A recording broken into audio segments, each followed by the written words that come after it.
heart, healing for your home. The Redeemed Marriage Podcast. Hello, folks. Welcome back to the Redeemed Marriage Podcast. Rusty and Heather Bryant. We're so excited to be with you today because the day that we're recording this is actually the greatest day of the year to celebrate for us as believers, because it's Easter Sunday.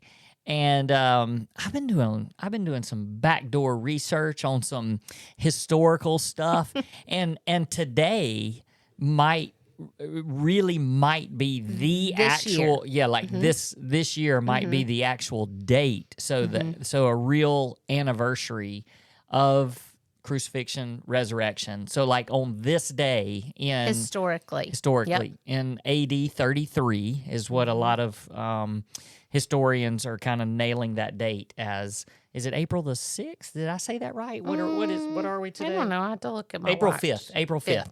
So April 5th of AD 33 is the date that a lot of historians say was the actual date of the resurrection. Yeah. So here we are, all these years later, 2026 in the year of our Lord. That's right. And so, happy Easter to all of you. Happy Easter. And that's why. I mean, Heather looking stunning in her Easter outfit. I never wear a dress. In her Easter costume.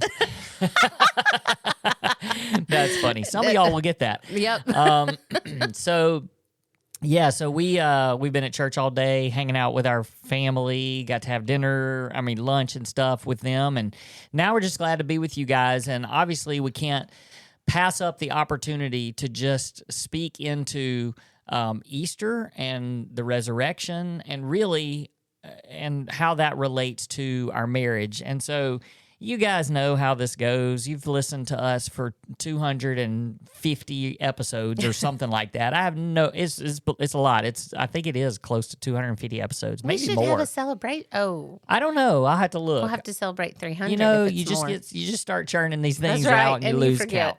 count. But if you've listened to us long enough, you know that a lot of times the way this works is...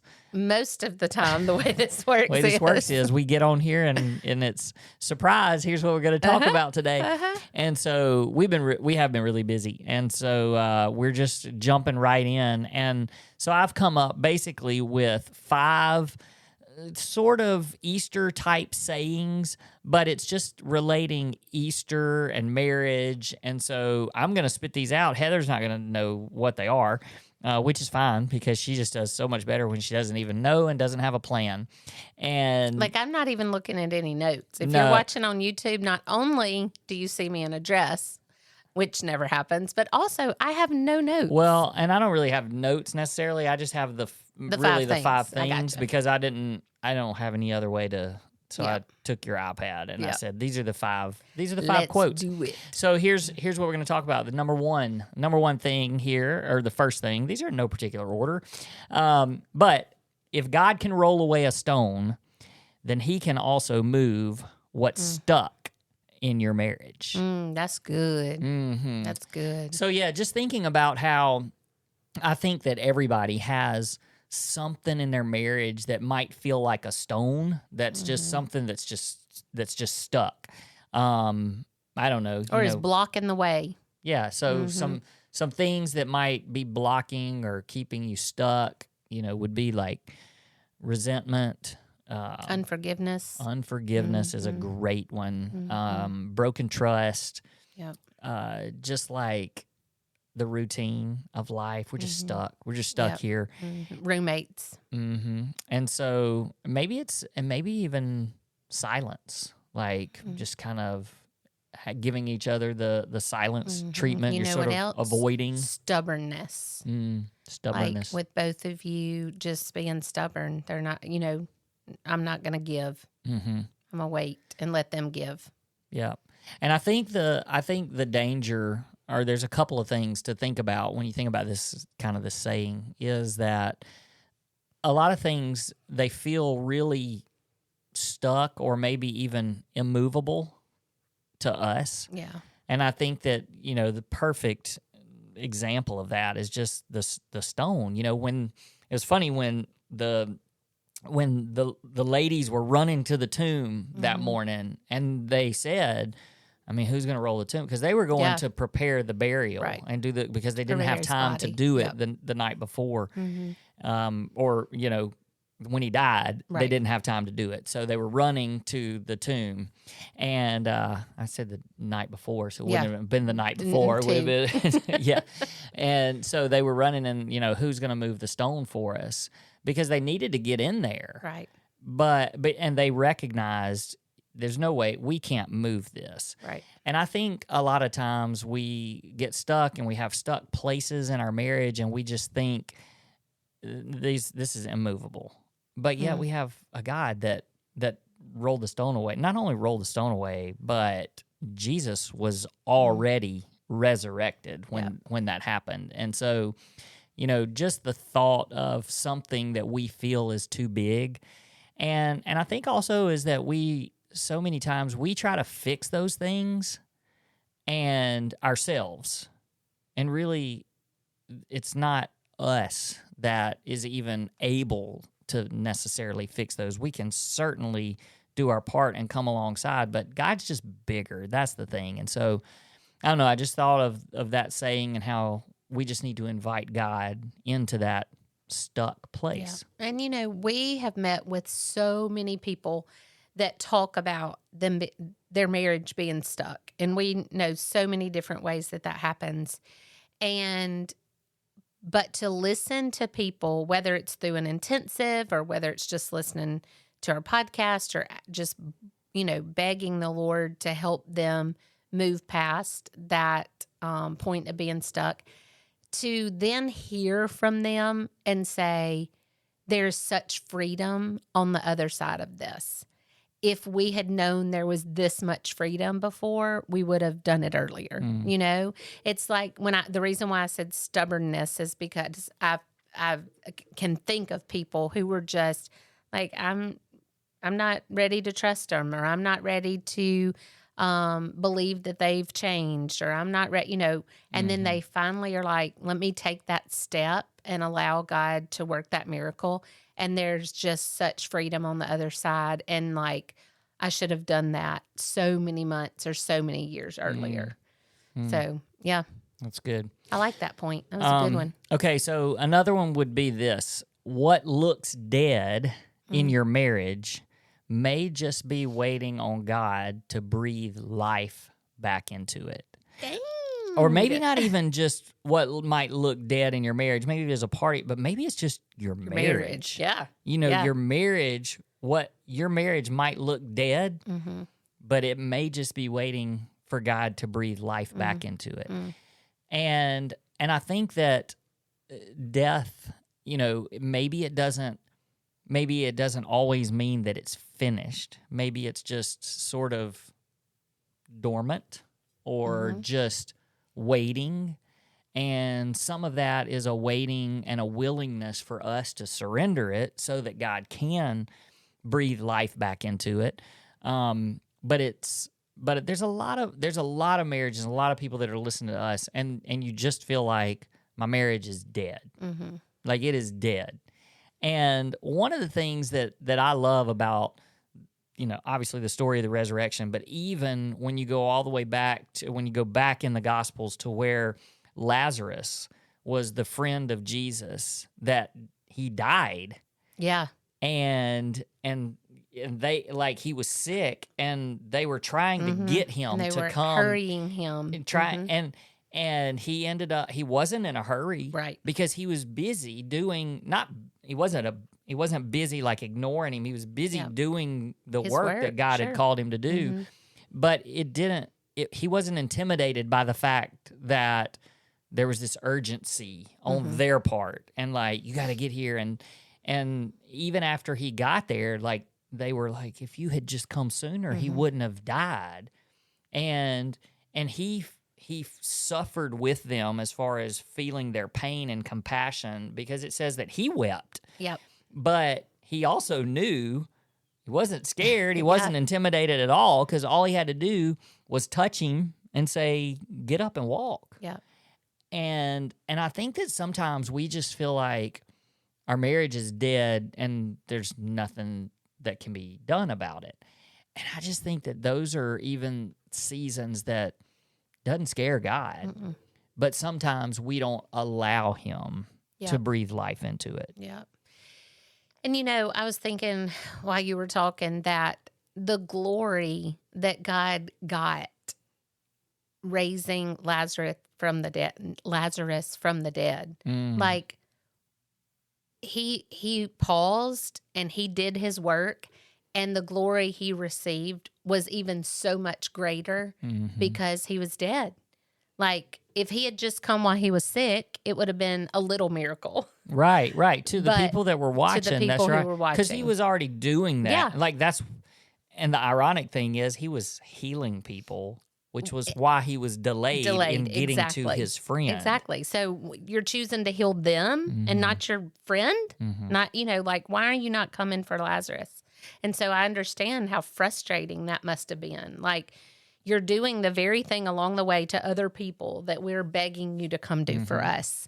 And he gets there and he's sad. I mean, that's the only time in Scripture, right, that it says Jesus wept. I mean, he cried tears of blood at Gethsemane, but he cried and he wept. And even though he knew he could, raise him and then heal him and make him walk. And I just wonder, like I know that God's glory is even more because of our story and the point that we got to.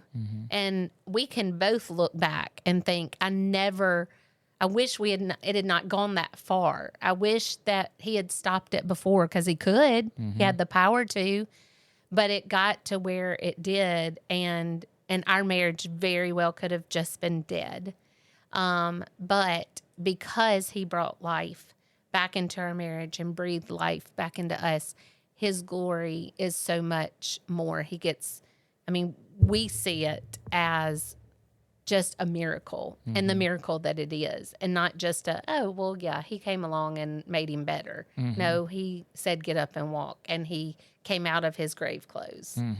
Yeah. So. And that's a great point. He definitely got more glory from the people that were able to witness that and see that, because he didn't do that often. And so, those were, like you said, it feels like that was a bigger miracle. Right, I mean, a miracle's a miracle. Right. But it just felt like that's a bigger one. I mean, had he already been to the woman at the well? Come on. Well, I'm sorry. Come on. Okay, so but there were so many times in his ministry that he was like, well, the woman at the well, she actually went and told everybody. But there were lots of times that he just said, don't tell anybody what I've done. Well, don't tell anybody what I've done. But this was such a public, with all the friends and family around, that he was like, watch me do this. Yeah. So anyway. Okay, so another one is the same power.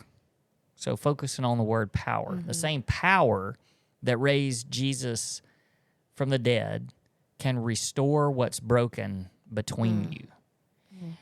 And the thought that I had here in thinking about this is the power that the power that God had to raise Jesus from the dead.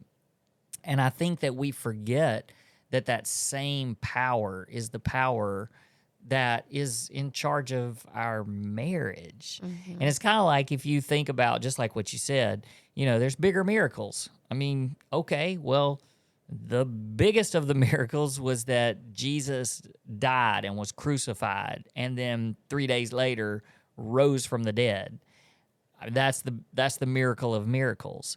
But that same God is the same God that wants your marriage to be successful, and he wants your marriage to give him all the glory. And so I think that understanding that the same power, we serve the same God. And so that power can also be manifested inside of your marriage in order to restore your marriage and to resurrect your marriage, just like it resurrected Jesus. That's good.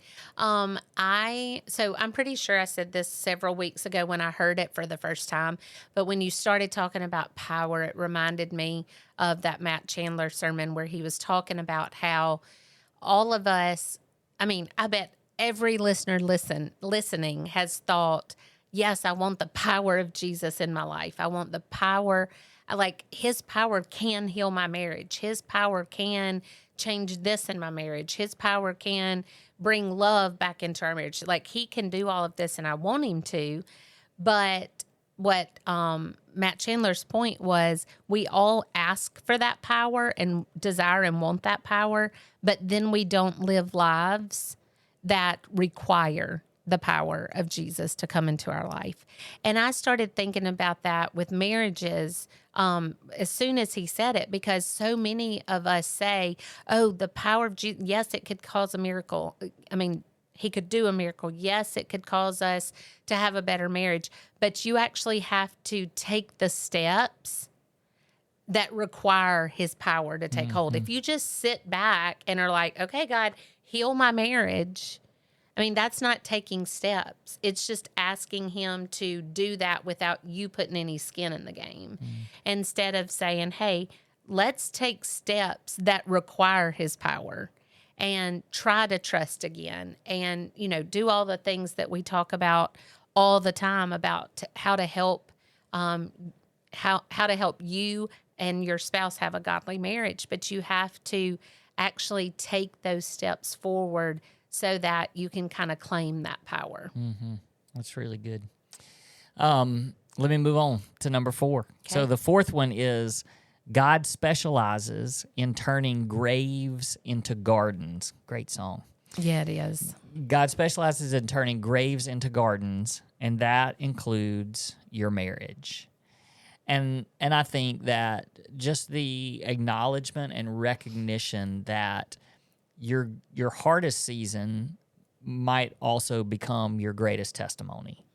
And that's our story. You know, the hardest season of our lives and obviously of our marriage has turned into our greatest testimony, and really the greatest testimony that we can give for God and for what he's done in his miracle. And we just know that he doesn't waste pain. He always gets glory from pain. Doesn't waste a drop. And so I think that just for people to recognize, you know, graves into gardens, it is a cool song.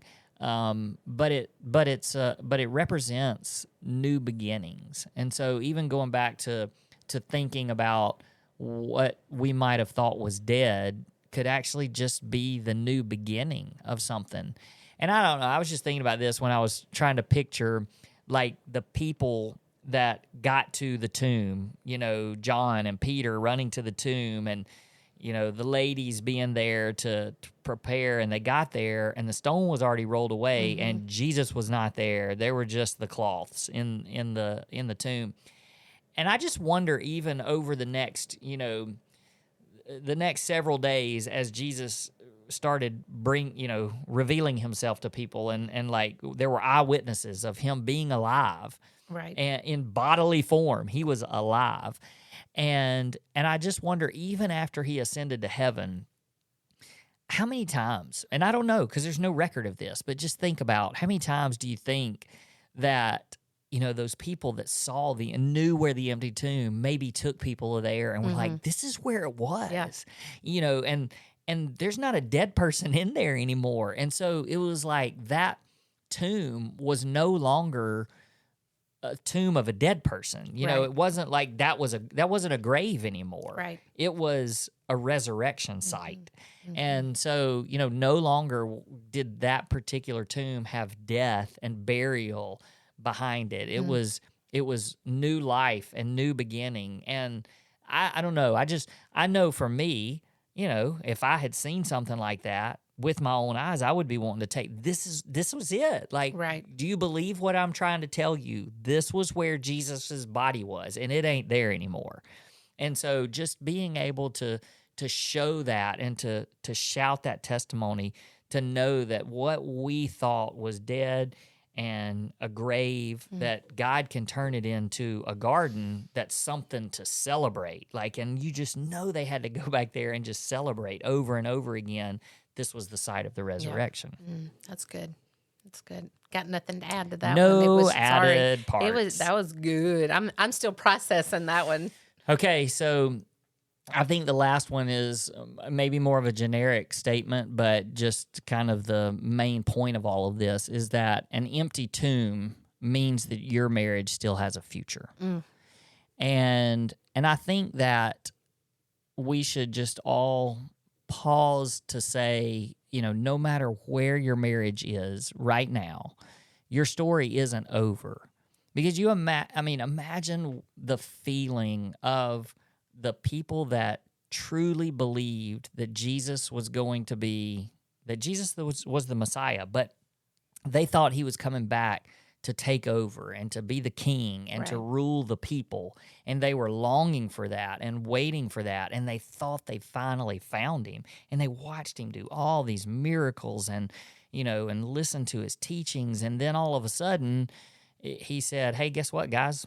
Y'all are all going to just hang me out to dry and I'm going to be crucified. But I have to do this because I'm not going to stay dead and I'm going to come. But can you imagine that time between, the doom and gloom that was going on for those 3 days after the crucifixion and before he resurrected, and the guilt that they felt for not standing up for him, for not telling people that they were followers of his, and even just the recognition of we helped.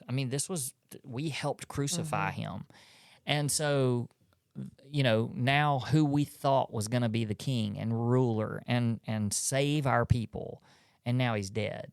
And so the story wasn't over. Like, that was just the intermission. Yeah. And then, of course, the climax and the grand finale was the resurrection. And so that's what gives us life. And to know that our marriage that might feel like in that intermission, knowing that there's still hope.